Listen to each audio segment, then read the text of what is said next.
The new terrifying discovery in Egypt that scares scientists. In the realm of historical discovery, few revelations are as captivating as the unveiling of ancient mummies and the secrets they hold. The year 2023 marked a significant moment in Egyptology when a group of archaeologists excavating the ancient necropolis of Saqqara near Cairo stumbled upon the remarkably well-preserved mummified remains of a man named Hekashepes, who lived around 2300 BC. This discovery not only offers a rare glimpse into the past, but also sheds a light on the intricate methods employed by ancient Egyptians to preserve their deceased. So, let's start talking. The mummified remains of a man named Hekashepes, who lived around 2300 BC, were discovered in January of 2023 by a group of archaeologists who were digging tombs in the ancient necropolis of Saqqara, which is located close to Cairo. The body and its wrappings were discovered within a limestone sarcophagus in a burial shaft. Considering the period, the body and its wrappings are in very good condition. The Greek historian Herodotus of Halicarnassus, who lived in the 5th century BC, provided a detailed account of the intricate methods Egyptians used to preserve their corpses. A hook was used to access the brain through the nostrils of the patient, and an incision was made in the abdomen to access the internal organs. After that, the wound was closed up with stitches and the body was washed with wine and spices. Up to 70 days were spent allowing the body to dehydrate in a solution of natron, which is a material that is obtained from dry lake beds and is used to absorb moisture. After this period has passed, it was delicately wrapped in linen bandages and then placed inside a coffin to be laid to rest. When Herodotus published these words, the Egyptians had already been mummifying bodies for more than 2 millennia, during which time they had steadily perfected the process through a process of trial and error. The pre-dynastic mummies from the 4th millennium BC still have their tattoos because the dry sands of the desert preserved them so well, even though no human intervention was necessary. Hekashepes is considered an early example of successful preservation because earlier attempts to reproduce this outcome through artificial techniques were less successful. The ancient Egyptians mummified their deceased for a variety of reasons. Egyptians had known for a long time that bodies buried in graves did not have a direct touch with the drying sands and had a tendency to rot, and for religious reasons they attempted to prevent this from happening. They believed that because the Ka, or soul essence, did not have a physical body to which it might return, it was unable to partake in the food offerings that were made to the grave. As a result, the Ka was condemned to wander the realm of the living as a malevolent spirit. The preservation of the body for the Ka required the development of several mummification processes. Wrapping the body in resin-soaked linen bandages was one of the earliest treatments, which appeared no later than the time of state unification around 3100 BC. Other early procedures included applying heat to the wounds. Despite this, the body eventually disintegrated since the intestines were left in place after death. Because there are no human remains that have been preserved from this early period, archaeologists only have a limited amount of data on demography, population health, life expectancy, and food. It's for this reason that the finding of the bones Hekashepes is of great significance.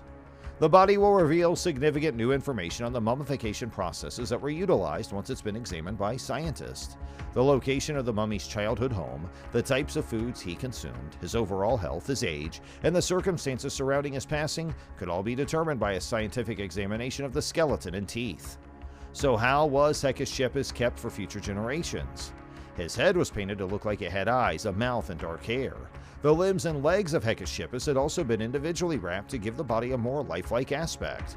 The golden leaves, on the other hand, which had been painstakingly applied to create the illusion of having golden skin, are far more stunning. Gilding the bodies of the deceased was a symbolic act that represented the Egyptian belief that the deceased had attained heavenly characteristics in the afterlife. Gold was considered to be the hue of the gods in Egyptian religion. As a result, those who were close to Hekashepes might take solace in the fact that he would be reincarnated and restored to youth in the hereafter, where he would consume his preferred foods and drinks alongside the gods for the rest of eternity.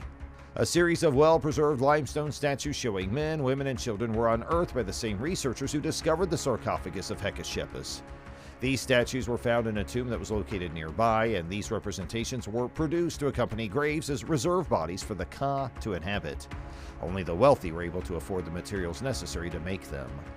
The magnificent statues, the paint on which is still visible, portray men with muscular bodies and complexion that's a shade between red and brown. The women are thin and have a voluptuous appearance. Both the male and female characters have thick, dark hair in the illustrations.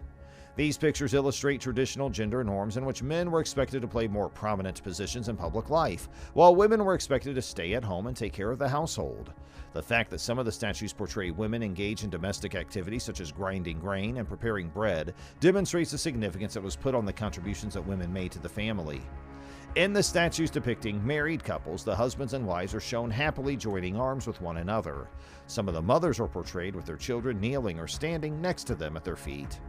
The centrality of the family as the fundamental social unit in ancient Egyptian society is brought out by the depictions of married couples and extended families. There was a belief that kinship relationships continued after death and that those who were still alive had a responsibility to make food gifts to nourish their relatives in the hereafter. Egyptians had the belief that if they made sacrifices to the afterlife and asked the dead for help, they would receive it in return. They also could function as go-betweens for the living and Osiris, the divine king of the underworld, in certain circumstances.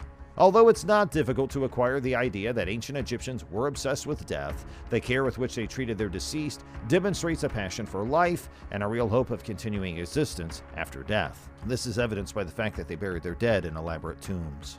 Popular podcast presenter Joe Rogan dug into the depths of Egyptian history, inviting guests to learn facts about the renowned Egyptian Sphinx. This conversation not only revealed the secrets surrounding the Sphinx, but also raised issues regarding its genuine age and origin. After years of building, the Sphinx Avenue, a massive avenue with over 1,000 monuments of mythical creatures, drew notice in 2021. This road previously linked the Luxor Temple to the Karnak Temple, telling the story of Egypt's rich history from the 11th dynasty until the Roman period. Luxor, according to Egyptologist Zahi Hawass, is the largest open-air museum and largest archaeological monument in the world. The ultimate mystery, though, is the Great Sphinx on the Nile's western bank in Giza. This unique edifice has long captivated academics, with its origins and antiquity still being debated. In an unexpected move, Joe Rogan invited Professor Robert Schoch to explore the age and origins of the Great Sphinx, a topic that defies popular ideas.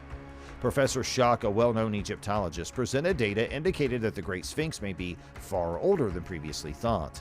While this theory has sparked both interest and skepticism in the scientific world, it's also revived the debate over the true history of the ancient edifice. The Great Sphinx, a rare blend of lion and human traits, was imported in Egyptian culture. It represented guardian spirits and was used to decorate graves and temple buildings. However, its original appearance as well as the ancient Egyptians' perspectives on it are lost in the sands of time. The Sphinx suffered from erosion, neglect, and perhaps purposeful harm throughout the years. The origins of its missing nose are several, ranging from Napoleon's forces to an act of protest against idolatry. Nonetheless, archaeologists like Salim Hassan worked hard to uncover the Sphinx's actual form and significance. Enter Robert Schoch, whose seismic and geological investigations have offered a new notion. Schoch argued that the Sphinx's erosion patterns reflect water erosion, which contradicts the commonly held belief that sand is thrown by the wind. This discovery has prompted him to propose that the Sphinx predates the recognized timeline, possibly dating back to the end of the last ice age, about 10,000 BCE. This intriguing notion has sparked debate. The age of the Sphinx's head, the proportionality of its features, and the effects of weathering and recarving all contribute to the complicated conundrum that academics are attempting to solve.